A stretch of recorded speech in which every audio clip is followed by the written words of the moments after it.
샬롬 할렐루야. 요한복음 3장 16, 17절에 하나님이 세상을 이처럼 사랑하사 독생자를 주셨으니 이는 그를 믿는 자마다 멸망하지 않고 영생을 얻게 하려 하심이라. 하나님이 그 아들을 세상에 보내신 것은 세상을 심판하려 하심이 아니요 그로 말미암아 세상이 구원을 받게 하려 하심이라. 아멘. 요한복음 3장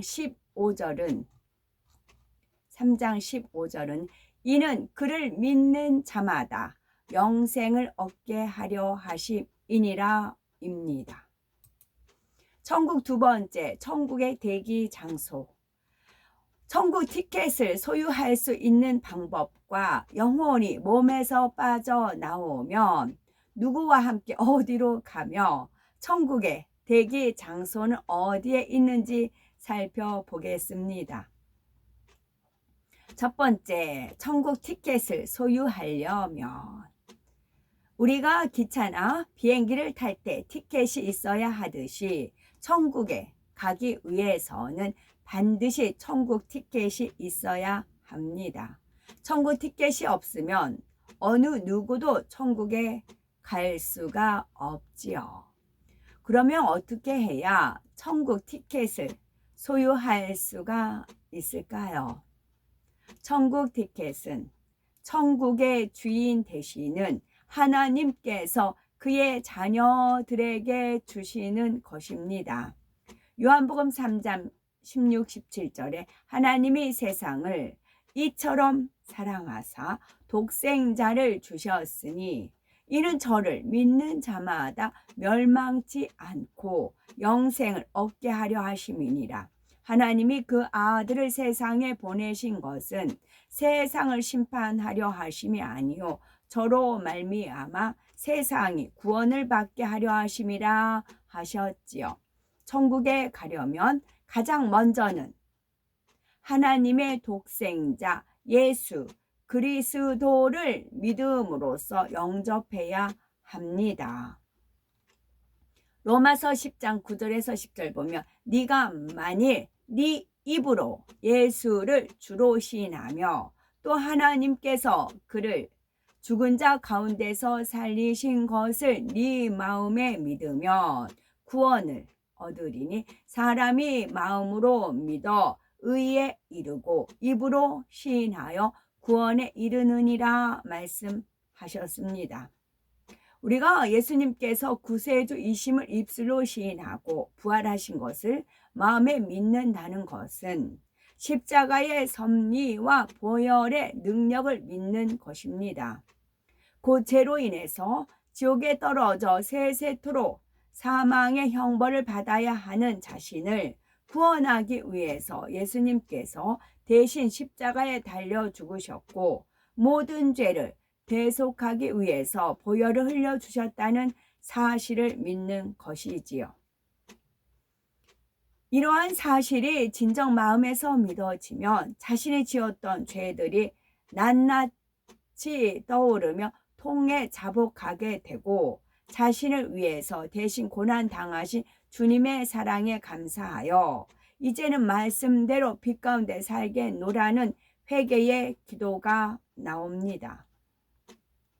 그 기도를 받으신 하나님께서는 예수님의 보혈로 모든 죄를 깨끗이 씻어 주시고 성령을 선물로 주십니다. 이처럼 성령으로 거듭난 하나님의 자녀가 되어야 하나님을 아버지라 부를 수가 있고 그 이름이 생명책에 기록이 되지요. 그런데 생명책에 이름이 기록되었다 해도 성령이 소멸되어 이름이 흐려지는 경우도 있습니다. 출애굽기 32장 32절에 그러나 합의하시면 이제 그들의 죄를 사하시옵소서 그렇지 않사오면 원컨대 주의 기록하신 책에서 즉 생명책에서 내 이름을 지워버려 주옵소서 했고 데살로니가 전서 5장 19절에는 성령을 소멸치 말며 했습니다. 요한일서 5장 16절에는 누구든지 형제가 사망에 이르지 아니한 죄 범하는 것을 보거든 구하라. 그러면 사망에 이르지 아니하는 범죄자들을 위하여 저에게 생명을 주시리라. 사망에 이르는 죄가 있으니 이에 대하여 나는 구하라 하지 않노라 했습니다. 성령으로 거듭난 하나님의 자녀가 되어도 온전한 믿음의 분량에 이르기까지는 하나님의 말씀대로 살지 못하여 크고 작은 죄들을 짓게 됩니다. 그러나 회개하면 하나님께서 용서해 주심으로 다시 천국을 향해 나가게 되지요. 이처럼 죄를 지어도 사함 받음으로써 사망에 이르지 않는 죄가 있는가 하면은 이 세상과 오는 세상에도 사함 받을 수 없는 사망에 이르는 죄도 있습니다. 우리가 천국에 가려면 사망에 이르는 죄만은 결코 지어서는 아니 되옵나이다. 그러면은 사망에 이르는 죄에는 어떠한 것이 있을까요? 첫 번째는 성령, 회방, 거역, 모독이며 두 번째는 받을 많은 은혜를 받고 진리를 알면서도 짐짓, 죄를 범하고 타락함으로써 하나님의 아들을 다시 십자가에 못 박아 현저히 욕을 보인 경우입니다. 세 번째는 현저한 육체의 일을 행한 경우로서 이런 일을 하는 자들은 하나님의 나라를 유업으로 받지 못할 것이라 하였지요. 두 번째, 구원받은 영혼이 몸을 빠져나오면 그럼 어떻게 될까요? 천국 티켓을 가진 구원받은 성도가 생명이 다하여서 영혼이 몸을 떠나면 어떻게 천국으로 가는 것일까요? 영혼이 몸을 떠나면 쇠붙이가 자석에 끌려 가듯이 자동으로 천국으로 이끌려 가는 것일까요? 아니면은 몸을 떠난 영혼에게는 천국으로 가는 길이 훤히 보여서 혼자서도 천국을 찾아갈 수가 있는 것일까요? 몸에서 영혼이 빠져나왔을 때 자기 자신을 인식하는 것은 영혼이지 몸이 아닙니다. 그래서 영혼은 자기가 빠져나온 몸을 볼 수가 있습니다. 이때 영혼인 자기와 똑같은 모습의 몸이 앞에 있는 것을 보면은 깜짝 놀라게 되고 어찌된 일인지 당황하기도 하지요. 설령 말씀을 들어서 이런 사실을 알고 있었다 하여도 막상 몸을 빠져나온 영혼은 새로운 차원의 세계에 적응하기까지 모든 것이 새롭고 이상하게 느껴집니다. 그래서 하나님께서는 구원받은 영혼이 몸을 빠져나왔을 때 당황하지 않고 천국에까지 무사히 올 수 있도록 두 천사를 미리 보내서 대기시키십니다. 임종시에 천사가 보인다고 간증하는 경우가 많은데 바로 이런 이유에서이지요. 하나님께서는 두 천사를 대기시켰다가 구원받은 성도의 영혼이 몸에서 빠져나오면 양쪽에서 호위하여서 천국까지 인도하게 하십니다. 이때 구원받은 영혼이 곧바로 천국에 들어가는 것은 아닙니다. 두 천사의 인도로 맨 처음에 가는 곳은 천국의 대기 장소지요. 곧바로 천국에 가지 아니하고 대기 장소를 거치는 이유는 영의 세계에 적응하는 기간이 필요하기 때문입니다. 육의 몸을 떠난 영혼은 무게감이 거의 느껴지지 않아서 붕붕 날 것처럼 가벼운 상태가 되지요. 또한 영의 세계에 모든 것이 새롭기 때문에 기본적인 것들을 배울 기간이 필요합니다. 우주 비행사들이 우주로 떠나기 전에 무중력 상태의 공간에서 적응하는 기간이 필요한 것과 같은 이치죠. 세 번째, 윗음보와 아래음보. 그러면 영의 세계에 대한 적응력을 키우는 대기 장소는 과연 어디일까요? 이것은 주님께서 부활 승천하시기 전과 후가 다릅니다. 주님께서 부활 승천하시기 이전에는 음보라는 곳의 일부가 천국의 대기 장소지요. 이지요. 믿음의 선진들 중에도 자신이 죽으면 음부에 가게 되리라고 한 사람들이 있습니다. 야곱은 내가 슬퍼하며 음부에 내려 아들에게로 가리라 했고, 욥은 구름이 사라져 없어짐 같이 음부로 내려가는 자는 다시 올라지 못할 것이니 했습니다. 그런데 하나님의 사람 모세를 대적한 고라와 그의 무리들도 하나님의 진노를 사서 음부에 빠졌다고 했습니다. 이들은 구원받지 못한 사람들인데 이들도 음부에 갔다고 했으니, 음부라는 것은 구원받은 영혼들뿐만 아니라 구원받지 못한 영혼들의 대기 장소도 된다는 것을 알 수가 있지요. 누가복음 16장에는 부자와 거지 나사로가 죽었는데, 부자는 음부의 불꽃 가운데서 고통을 받는 반면 나사로는 아브라함의 품에 안겼다 했지요. 또한 이 둘 사이에는 큰 구렁이 끼어 있어서 왕래할 수가 없다 하였습니다.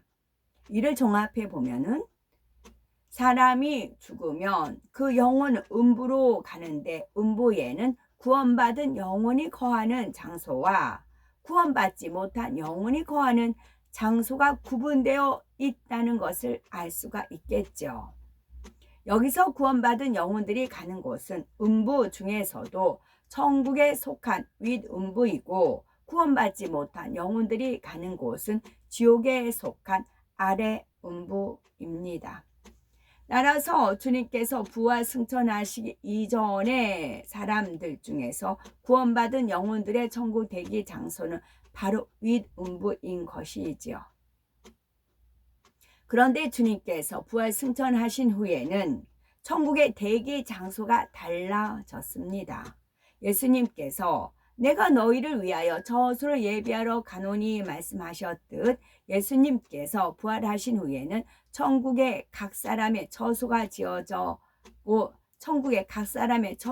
지어지고 있습니다. 그래서 윗음부에 있던 구약 시대에 구원받은 영혼들도 천국에 있는 대기 장소로 옮겨지게 되지요. 윗음부도 천국에 속한 장소이긴 하지만 천국에 있는 장소는 아닙니다. 그러면 천국에 있는 대기 장소는 어디일까요? 그것은 바로 천국의 처소 중에서 낙원이라는 곳의 가장자리입니다. 신약시대에 구원받은 사람들은 영혼이 몸을 떠나면 일단은 윗음부로 가서 3일 동안 영의 세계에 대해서 적응하는 기간을 거친 후에 낙원의 가장자리로 옮겨집니다. 네 번째, 구원받은 영혼들의 대기 장소 낙원의 가장자리. 구원받은 영혼들이 윗음부에서 천국으로 옮겨졌으면 이미 천국에 들어간 것인데, 왜 낙원의 가장자리에 대기 장소를 두고 거기에 머물게 한 것일까요? 구원받은 영혼들이 영원히 살게 될 자신의 천국 처소에 들어가는 것은 백보자 대심판 이후이기 때문입니다. 인간 경작이 마쳐지고 주님께서 공중 재림하신 후에 천년 왕국이 지난 다음에야 하나님께서 백보자 대심판을 통해 각 사람이 행한 대로 정확한 공의에 따라서 처소와 상급을 주시는 것입니다.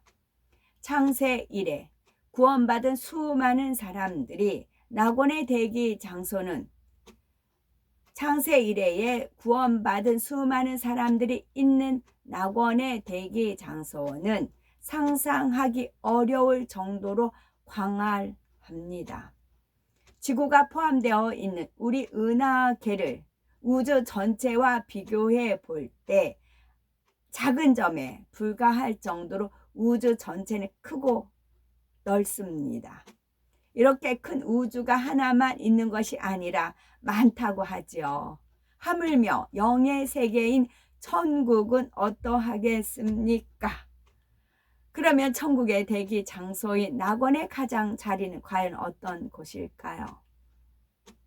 대기 장소라고 하니까 대합실처럼 의자들만 쭉 놓여 있는 단순한 공간이라 생각하시면 아니 되옵나이다. 아무리 대기 장소라 해도 그 우리나라 옛날에 보면 그 공주들이 아버지 아바마마 그러잖아요. 아바마마 그러잖아요. 이제 아버지 아바마마.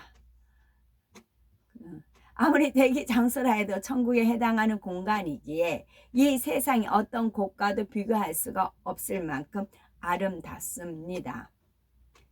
끝없이 펼쳐진 초원에 아름다운 꽃들이 만발해 있는데 벌레나 오물이 없으니 어디든 마음 놓고 앉아도 누워도 되지요. 또 오랫동안 풀밭에 있어도 얼굴이 탈까 염려하지 않아도 되고 덥거나 춥지도 않은 딱 알맞은 기온입니다.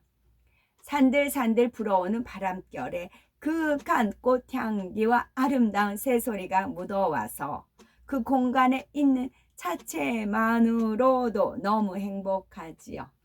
이러한 천국의 대기 장소에서는 과연 무엇을 하며 어떻게 지내는 것일까요?